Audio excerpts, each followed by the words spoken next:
오늘 말씀은 히브리서 12장 4에서 17절입니다.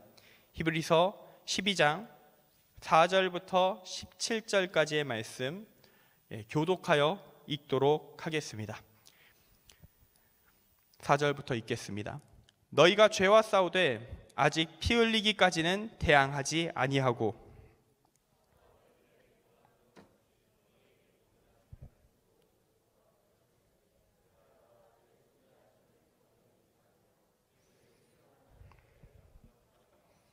주께서 그 사랑하시는 자를 징계하시고 그가 받아들이시는 아들마다 채찍질 하심이라 하였으니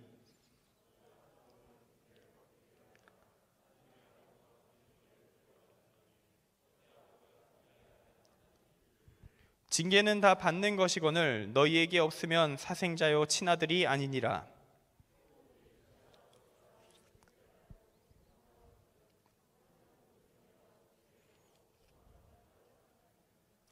그들은 잠시 자기의 뜻대로 우리를 징계하였거니와 오직 하나님은 우리의 유익을 위하여 그의 거룩하심에 참여하게 하시느니라.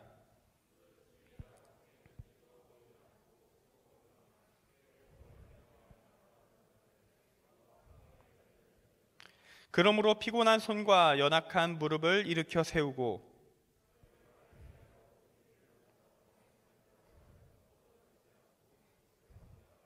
모든 사람과 더불어 화평함과 거룩함을 따르라. 이것이 없이는 아무도 주를 보지 못하리라.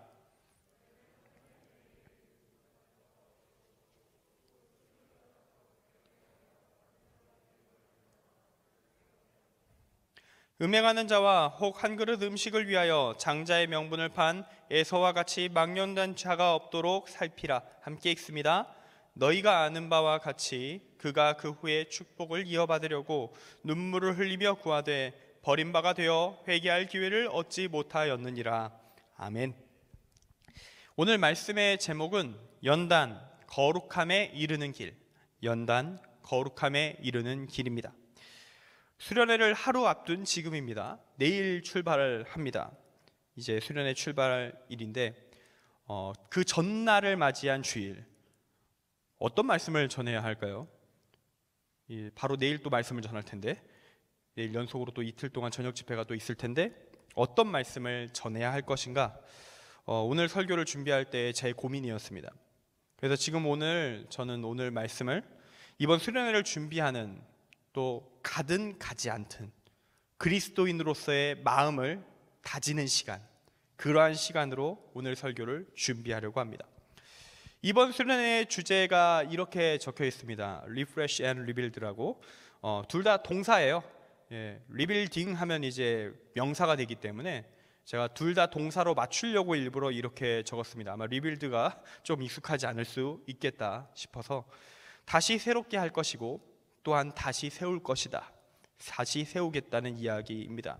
우리 청년교회 공동체를, 그리고 우리 청년부의 청년들 개개인을, 바로 여러분을 향한 하나님이 원하시는 새롭게 변화해야 할 것들, 내 안에 무너진 것들이 있다면 다시 세워야 할 것들을 다 깨닫고 알고 도전해 나가는 시간으로 이번 수련회는 준비되었습니다. 이것을 위해서 구체적으로 내가 무엇을 새롭게 해야 하고 무엇을 다시 세워야 하는가, 그것에 대해서는 지금은 공란으로 비워두겠습니다. 이건 수련회 현장, 말씀의 자리에서 풀어질 예정이고, 그 말씀 안에서 집회 가운데서 여러분이 이 선포된 말씀, 제가 하나님의 말씀을 묵상하고 연구하고 또한 하나님의 뜻을 받아 전하는 것 외에 그 현장에서 여러분이 기도하는 가운데 주님께서 주시는 것이 또한 있을 것이기 때문에 그때 여러분이 각자 또한 마주대하게 될 것이니까 지금은 이야기하지 않습니다. 그리고 아마도 다음 주 주일, 이제 수련회를 마치고 다시 맞이하게 될 이 주일에는 이 주제의 맥을 이어서 우리 청년교회 주님 안에서 건강하게 강건하고 건강한 공동체로 세워나가기 위해서 필요한 말씀들로 이제 다시 한 주 한 주 채워나가며 우리는 예배를 드리게 될 것입니다.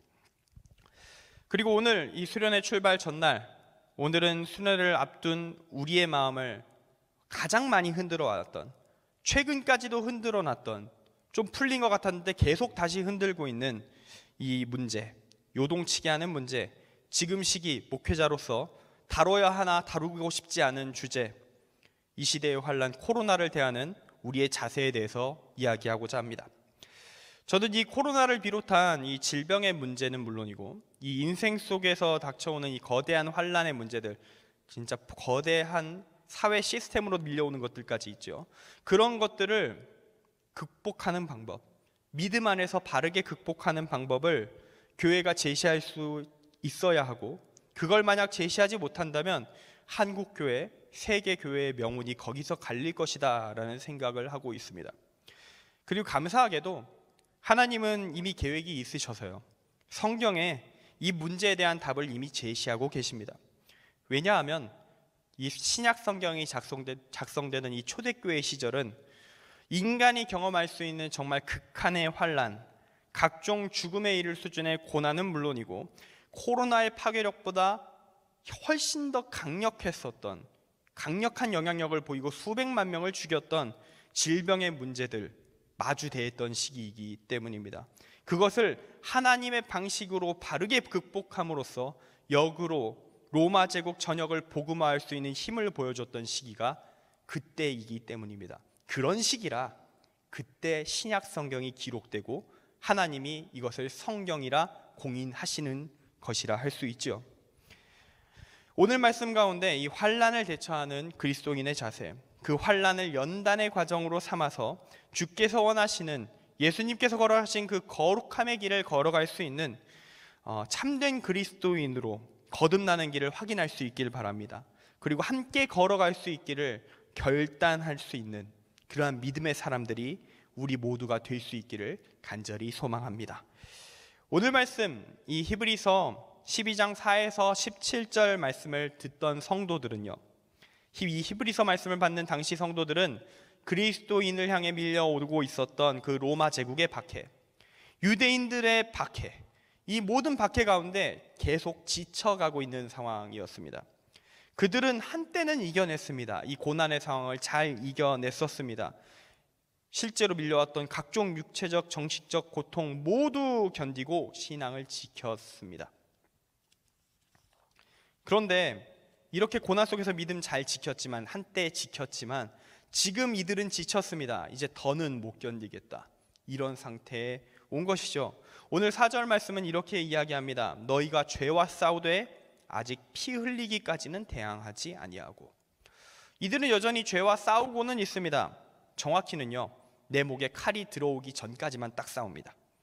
그리고 칼이 들어오면 실제적인 피해가, 삶에 좀 타격이 오는 것 같다고 느끼는 순간, 과거에는 감옥에 갇히고 재산을 빼앗기고 이래도 믿음 지켰지만 이제는 멈춥니다. 그만, 잠깐 다신교 신전 좀 다녀올게요, 이렇게 반응하게 되는 것이죠. 타협을 하는 것입니다. 이렇게 타협을 하게 된 이유, 지쳐버렸기 때문입니다. 언제까지 우리는 예수를 믿는다는 이유 하나만으로 박해를 당해야 되지? 주님은 언제 오시는 것인가? 정말 오시나? 이런 의문이 그들에게 계속 파고드는 겁니다. 우리는 언제까지 이렇게 믿음 지켜야 하는가? 그렇게 흔들리는 것이죠. 그리고 이렇게 믿음이 무너져가고 있는 사람들에게 히브리서 저자는 단호하게 말합니다. 과거와 같이 싸우라. 이들에게 이렇게 선언합니다. 잊어버린 하나님의 말씀을 기억하라. 주님의 십자가를 기억하라. 그는 지금 믿음이 흔들리고 있는 사람들에게 너희가 지금 겪고 있는 고난이라는 것이 주님께서 우리를 구원하시기 위해 겪으셨던 그 고난의 길에 비해 얼마나 연약하고 부족하기 짝이 없는 것이냐에 대해서 이야기합니다. 히브리서 12장 2절부터 4절 말씀을 통해서 이 히브리서 저자는 이렇게 말합니다. 주님은 십자가를 참으셨는데, 너희를 구원하기 위해 그 극단적인 고난을 견디셨는데 너희는 지금 피곤하다고 더는 못 견디겠다고 이야기한다. 죄와 싸워야 하는데 적당히 싸우다 타협한다. 너희는 정말로 예수를 믿는 자가 맞는가? 그 믿음으로 너희 구원받을 수 있는가? 그렇게 소리칩니다. 여러분, 예수님을 믿는다는 것은 주님께서 걸어가신 길을 뒤따르는 것을 의미합니다. 그리고 오늘 읽은 성경 이 히브리서는 이 그리스도인이 걸어가야 할 길, 믿음의 길에 대해서 정말 적나라하게 표현하는 성경입니다. 수위가 정말 셉니다. 히브리서 13장 12, 13절은 믿음에 대해 이렇게 말합니다. 그러므로 예수도 자기 피로써 백성을 거룩하게 하려고 성문 밖에서 고난을 받으셨느니라. 그런즉 예수님이 그렇게 하셨은즉 우리도 그의 치욕을 짊어지고 영문 밖으로 그에게 나아가자. 아멘. 선언하는 거예요. 우린 그럴 것이다. 우린 그렇다. 나는 한다. 이렇게 말하고 있는 겁니다. 그게 믿음이다 라고 말하고 있는 겁니다. 예루살렘 영문 밖, 성문 밖에 어디 무엇이 있느냐? 예수님이 십자가에 매달리기 위해 걸어가셨던 그 골고다 언덕길이 있습니다. 골고다가 있습니다. 그에게 나아가자, 그의 치욕을 짊어지고 영문 밖으로 나아가자, 이 말입니다. 나 십자가를 집니다. 그 골고다 언덕길을 지고 올라갑니다. 주님께서 맞으셔진 채찍 이미 맞았습니다. 나는 그 길에 올라가 거기서 못 박혀 죽임을 당할 것입니다. 그것이 믿음의 길이라면 당당히 가서 구원을 받겠나이다. 이 말을 하고 있는 것입니다. 그게 당연한 것이다. 믿는 자다운 당연한 삶이다. 믿음과 행함, 삶은 구별될 수가 없는 거예요. 왜냐하면 우리가 믿는 믿음의 내용 자체가 예수 그리스도를 따라가는 것이기 때문입니다. 즉 삶이 무너진 믿음이라는 건 존재할 수가 없어요. 원래 개념적으로 그런 건 있을 수가 없습니다. 그런 믿음 가진 사람이 있다? 이렇게 말할 수 있어요. 기독교를 믿고 있지 않으시군요. 예수님을 안 믿으시는군요. 당신이 만든 예수를 믿고 계시군요. 교회에 앉아있는 사람일 뿐이군요. 당신은 그리스도인이 아닙니다. 이렇게 되는 것입니다. 그리고 주님의 십자가에 대해서 우리는 좀 가볍게 생각하는 게 있어요. 그냥 십자 형태의 나무에 매달려 죽으셨구나. 고생 좀 하셨겠네. 어떤 고통을 당하셨을까? 잘 모르겠어. 우리는 그런 고문이나 이런 걸 경험할 일이 없잖아요. 어디서 공개 체험 같은 걸 보는데 북한밖에 없잖아요. 이런 끔찍한 상황 자주 안 만난단 말입니다. 우리는 그래서 그것에 대한 개념 자체가 없어요. 근데 고대인들은 십자가형이 익숙합니다. 그래서 우리 마음, 그들의 마음 속에는 확확 와닿아요. 십자가형 얘기하는 것만으로도. 주님의 십자가를 생각하라. 지금 너희가 겪고 있는 고난, 조족지혈에 불과해.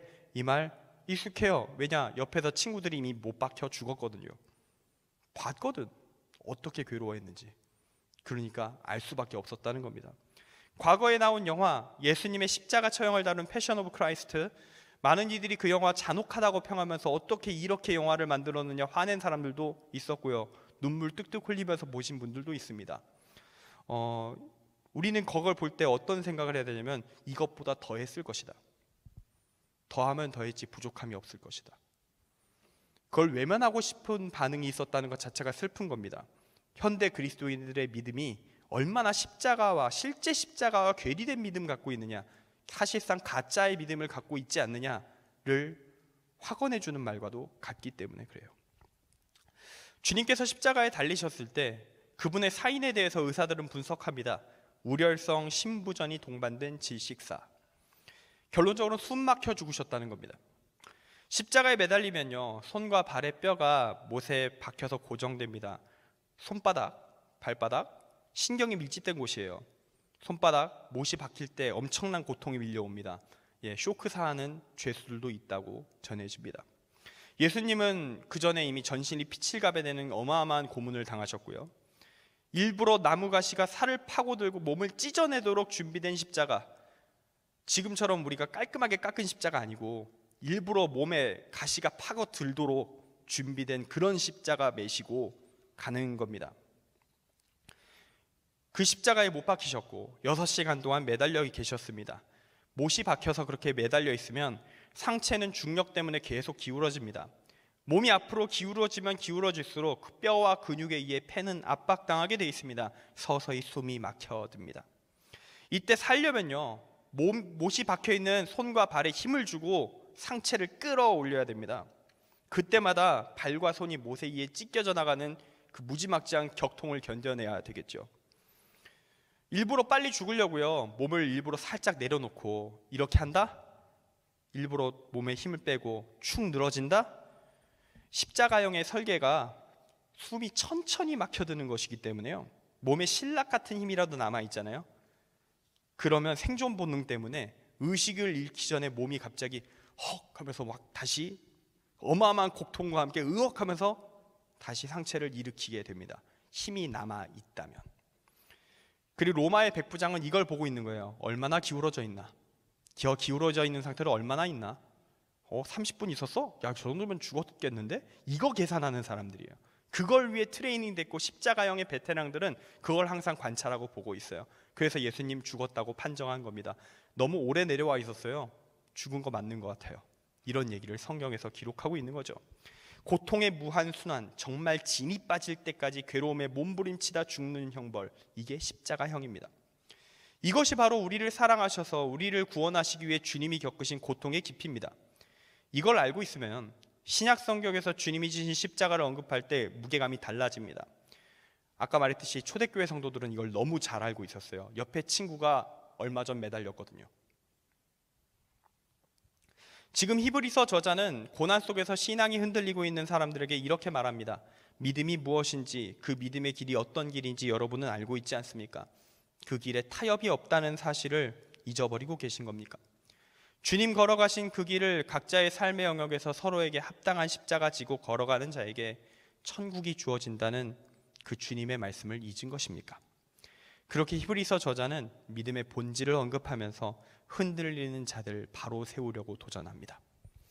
이처럼 우리는 우리의 믿음이 현실의 고난 속에서 흔들릴 때마다 믿음이란 무엇인가? 그 믿음의 본질이 주님의 십자가의 길, 그것을 각자의 십자가를 지고 따르는 것이라는 걸, 그것이 바로 성경이 말하는 제대로 된 믿음이라는 사실을 기억해야만 합니다. 그 믿음 앞에 나를 세우면 우리는 회개하지 않을 수가 없습니다. 지금 히브리서 저자는 이 본질 앞에 로마 제국 치하의 고난 앞에서 흔들리는 사람들을 세워놓은 겁니다. 그리고 회개할 것을 요청합니다. 우리 역시 이 본질 앞에 서야 할 것입니다. 나를 돌아보아야 할 것입니다. 나는 정말 믿음이 있는가? 아니면 나는 적당히 믿는 척하면서 살아가고 있는가?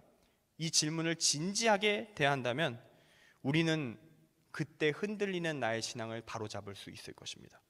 이 믿음의 결단이 우리 가운데 일어나기를 간절히 소망합니다.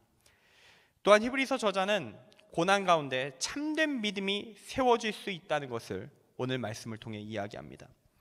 5에서 11절 말씀은요, 마치 부모님이 자녀의 발전을 위해 징계하듯이 하나님께서 우리의 성장을 위해서 우리를 징계하실 때 우리는 그것을 달게 받아야 한다고 이야기합니다. 물론 인간인 우리 부모님은 우리를 아무리 사랑하여서 하신 말과 지침을 주신다 하더라도 잘못된 판단이 섞입니다. 사랑의 매인데 실제로 사랑의 매가 아니에요. 감정의 매가 가득 실릴 때가 있습니다. 사람이니까요. 부모님이라도 한계가 있는 것이죠. 그러나 전지전능하신 하나님이시라면, 완전한 선하신 하나님이시라면 우리가 그 징계를 기쁨으로 받을 수만 있다면 우리의 믿음은 성장할 것입니다. 우리는 구원에 이를 것입니다. 이 땅에서 하나님의 도우심을 경험할 것입니다.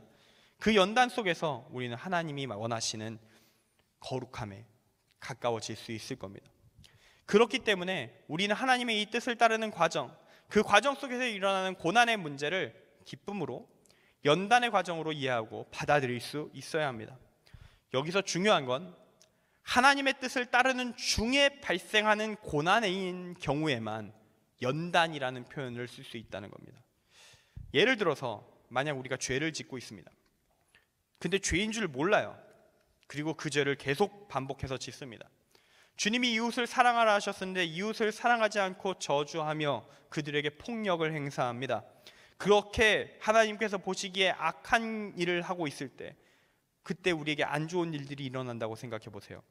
우리가 인식하기에 힘든 일, 고난이라 부를 만한 괴로운 일들이 계속 발생할 때 그가 만약 그 어려움을, 이건 고난이다, 연단의 과정이다, 달게 받아야 될 연단의 과정이다, 이렇게 본다면 그게 제대로 된 판단일까요?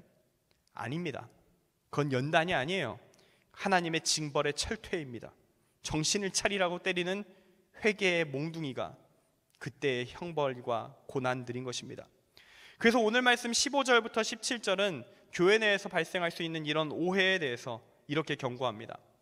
너희는 하나님의 은혜에 이르지 못하는 자가 없도록 하고 또 쓴뿌리가 나서 괴롭게 하여 많은 사람이 이로 말미암아 더럽게 되지 않게 하며 음행하는 자와 혹 한 그릇 음식을 위하여 장자의 명분을 판 에서와 같이 망령된 자가 없도록 살피라. 너희가 아는 바와 같이 그가 그 후에 축복을 이어받으려고 눈물을 흘리며 구하되 버림바가 되어 회개할 기회를 얻지 못하였느니라. 아멘.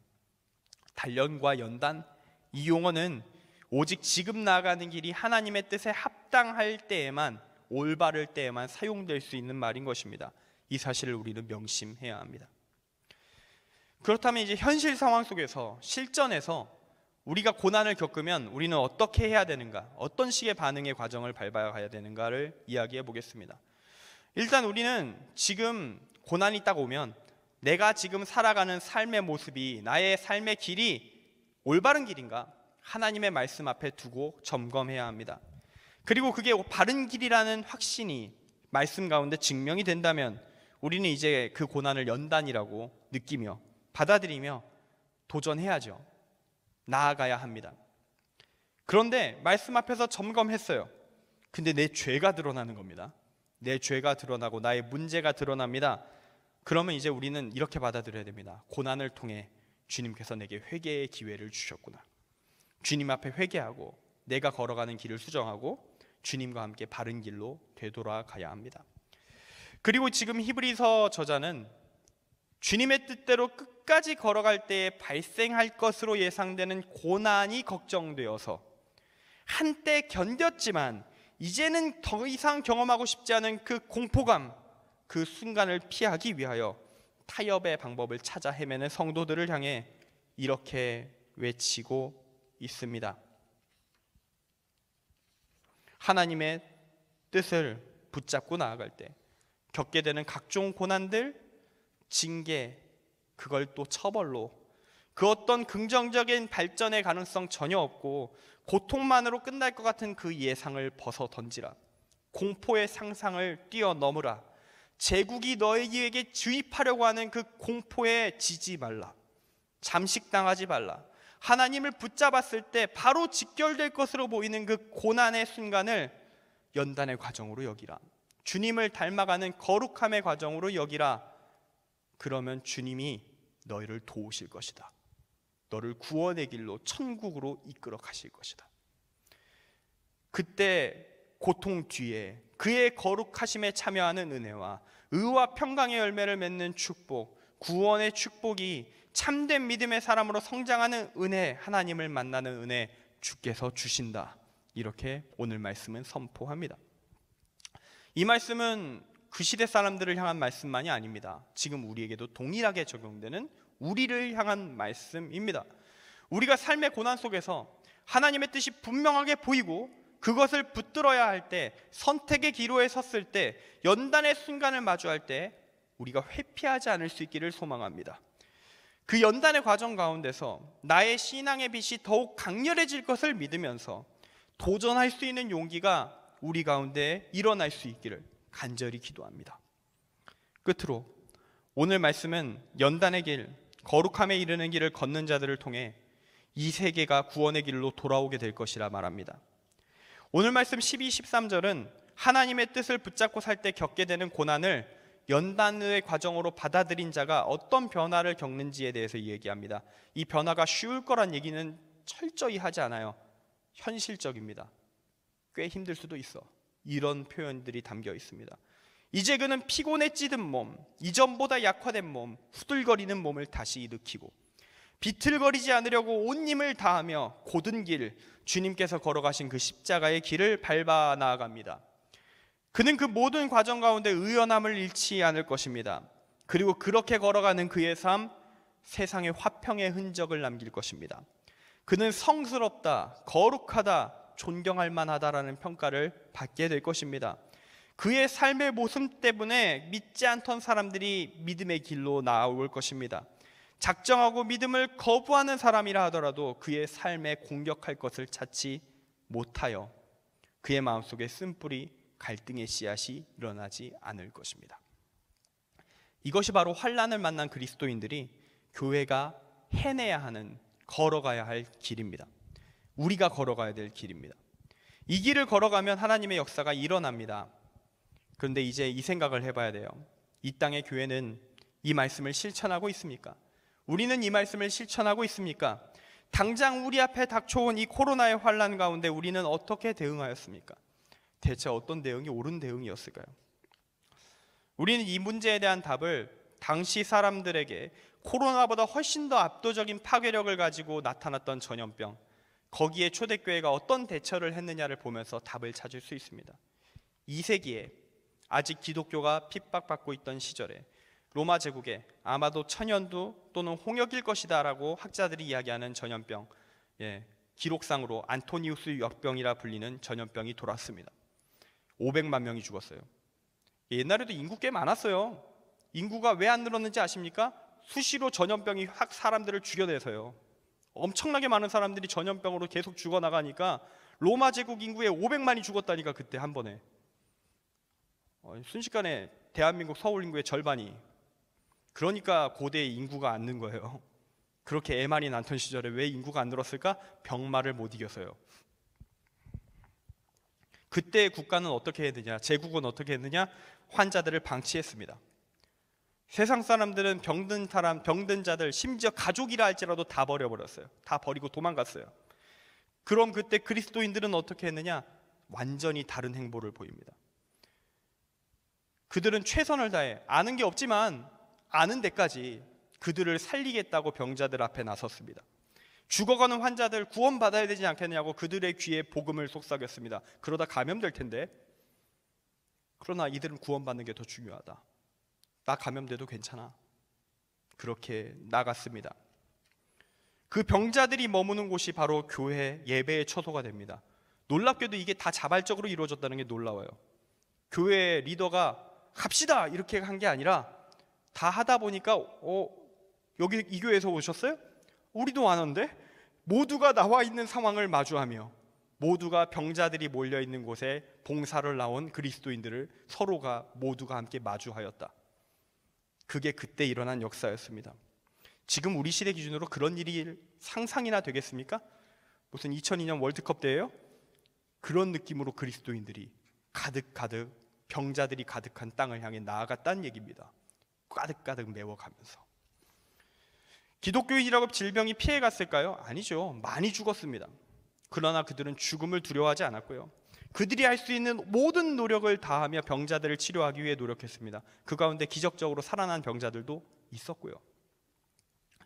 이렇게 전염병과 맞서 싸우는 유일한 그룹이었던 그리스도인들을 향하여 믿지 않던 이들이 질문을 던집니다. 당신들 어떻게 그럴 수 있습니까? 다 도망갔는데, 내 아버지 어머니 다 날 버리고 도망갔는데 어떻게 이런 사랑 희생 보여줄 수 있습니까? 하니까 당시 그리스도인들은 이렇게 답합니다.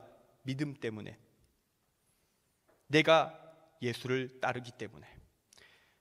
우리는 예수님을 따르기 때문에 이 일을 합니다. 그분이 우리를 구하려고 자기 목숨을 내려놓으셨기에 우리도 그렇게 합니다. 목회자의 말이 아닙니다. 성도의 말입니다. 역사상의 기록입니다. 제대로 믿음을 가지고 그 믿음대로 살았다. 이것이 바로 로마 제국이, 그렇게 박해하던 제국이 기독교화가 됐던 이유입니다. 심지어 기독교를 정말 가장 격렬히 박해했던 황제들마저도 이런 기록들을 남겨놓았습니다. 난 저 그리스도인들이 정말로 싫지만 저들이 우리 다신교도들보다 병자들, 약자들, 고통당하는 자들을 잘 돌보고 있다는 것, 우리보다 저들이 사랑이 많다는 것은 인정할 수밖에 없다. 그래서 너무 싫다. 다신교인들을 역각성하라. 저들의 사랑을 본받으라. 이런 말을 했다고 합니다. 그렇게 이 믿음의 힘과 영향력에 로마 제국이 점령당한 거예요. 스스로 문을 열고 기독교를 공인하고 기독교를 국교로 삼은 것입니다. 이것이 바로 오늘 말씀, 이 1세기에 선포된 히브리서의 말씀을 붙든 그리스도인들이 병마와 싸우며 박해와 싸우며 이룩해낸 결실입니다. 믿음의 승리입니다. 이 기적 지금도 일어날 수 있습니다. 여러분 가운데도 똑같이 일어날 수 있습니다. 왜냐? 여러분의 믿음이 그때 그들의 믿음과 같다면 하나님은 그 믿음에 합당하게 동일하게 역사하실 것이기 때문입니다. 이제 여러분 앞에 저는 한 가지 사례를 들어드리고 오늘 말씀 마칠까 합니다. 여러분 앞에서 제가 만약에 다른 교회 이야기를 하면 이게 참 두려운 일이에요. 다른 교회 얘기를 한다는 건. 제가 이런 시선을 당할 것을 두려워하거든요. 그렇게 그 교회 좋으시면 그 교회로 가시든가. 내가 이런 말 들을 수 있다. 그래서 다른 교회 얘기하기가 참 꺼려져요. 어떤 비난과 공격을 내가 받을지도 모른다는 불안감이 있어서 말하기가 참 힘든데 실제로 그럴 수 있는 말들이기도 하고요.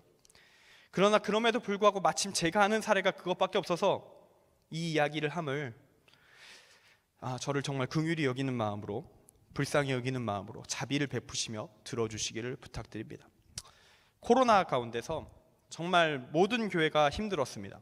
21세기 현대의 정부들, 얘네들은 역사 속에 배운 게 있어요. 지금 이 시대의 정부는요, 로마 제국처럼 무책임하지 않다는 얘기예요. 로마 제국은 다 병자들 내버렸지만 지금 현대의 정부들은 그렇진 않아요.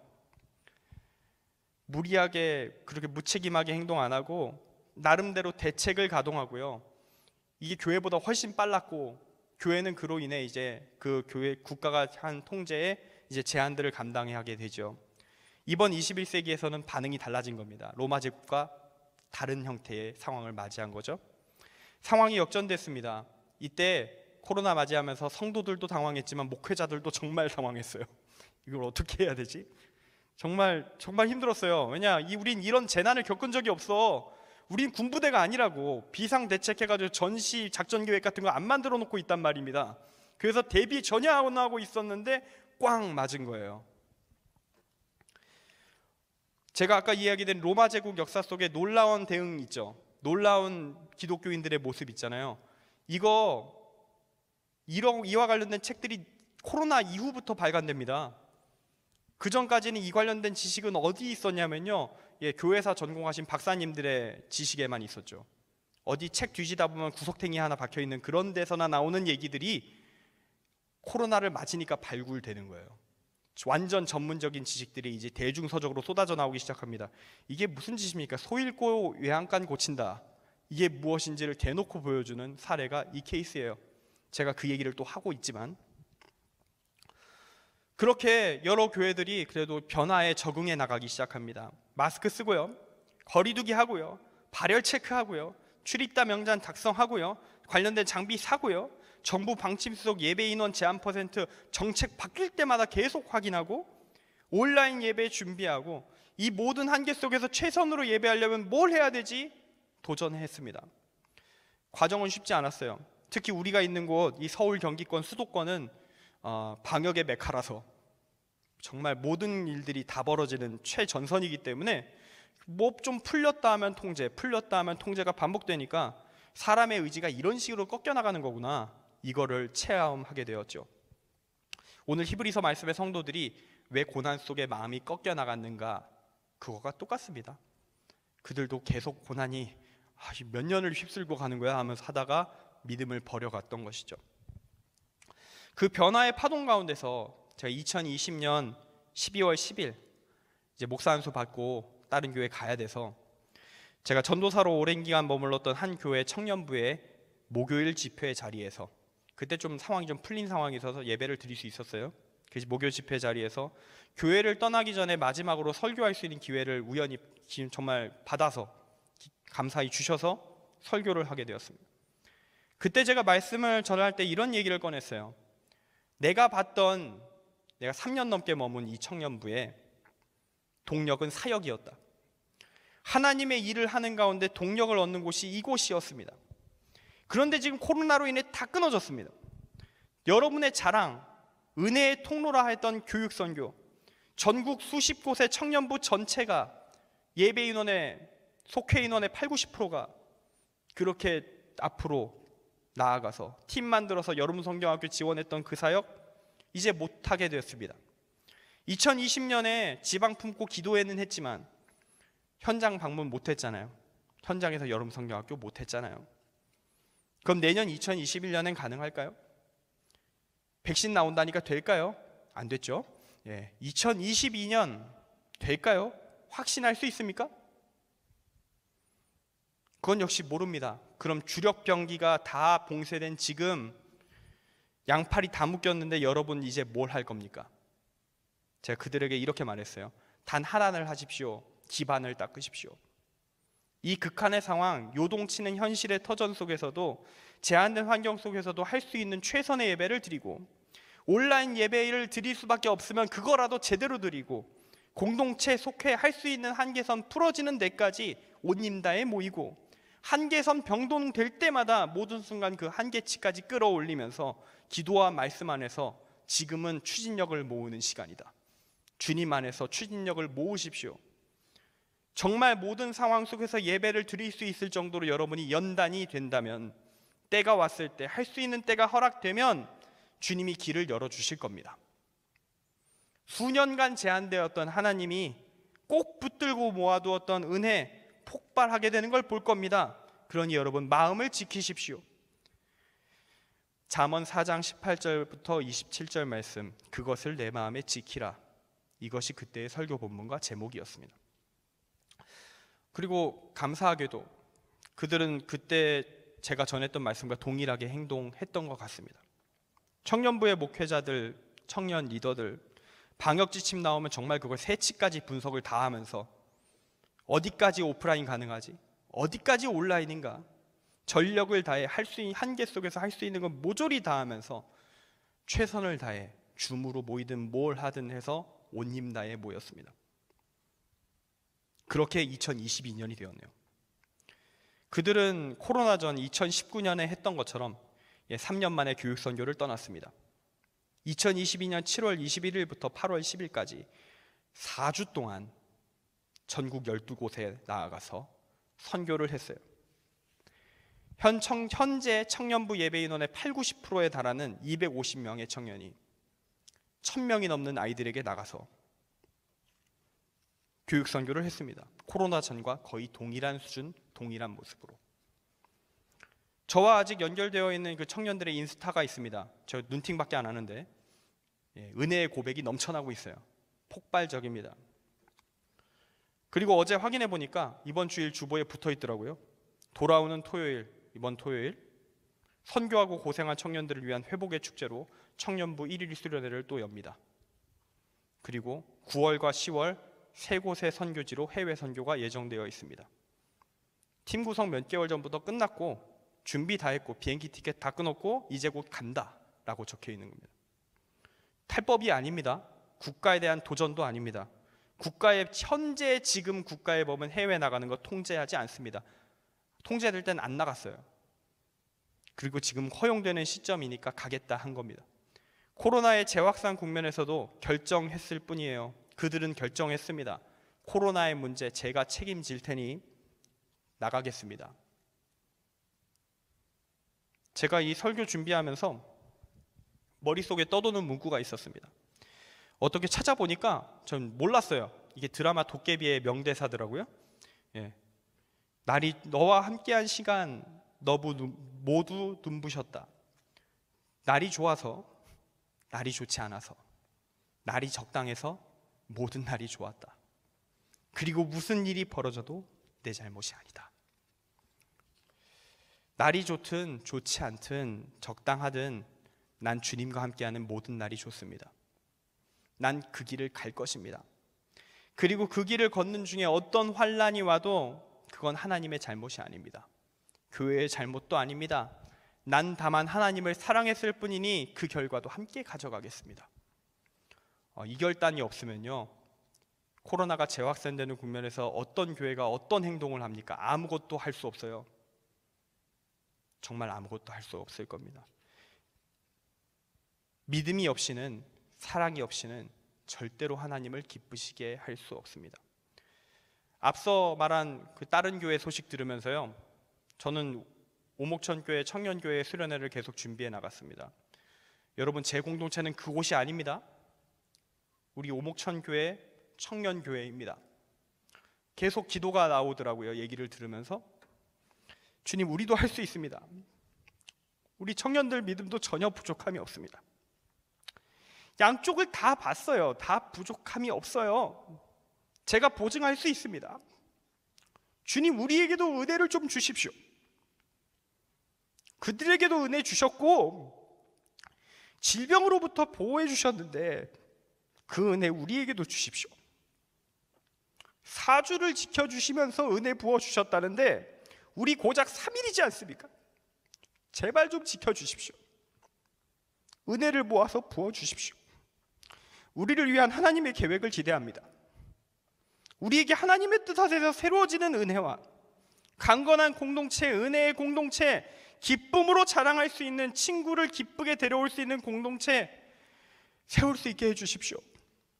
수련회를 지켜주시는 건 물론이고 이후에 우리의 예배와 우리의 공동체, 속회 모임을 주여 지켜주십시오. 우리 청년부 주님께서 지켜주시면 할 수 있습니다. 우리에게 믿음이 있다면 하나님의 역사가 이루어질 줄 믿습니다. 하나님을 믿고 함께 가지 않으시겠습니까? 기도하겠습니다. 사랑의 하나님 아버지, 주님께서 도우시기 원합니다. 주님께서 도와주시기 원합니다. 아버지, 어떤 결론이 나오든 주님, 우리는 최선을 다해 주님을 붙잡을 것입니다. 어떤 문제를 경험하게 되든 우리는 주님을 붙잡기를 포기하지 않을 것입니다. 결국 그 모든 걸 각오하고 나가는 길이 십자가의 기름을 고백합니다. 주님, 그럼에도 불구하고 주님 구하오니 주여 지켜주옵소서. 그 누구도 다치는 자 없이 은혜만 충만하길 소망하오니 주여 도와주옵소서. 우리 오목천교회 청년교회 주께서 붙들어 주시고 은혜로 능력으로 함께하여 주옵소서. 예수 그리스도의 이름으로 기도합니다. 아멘.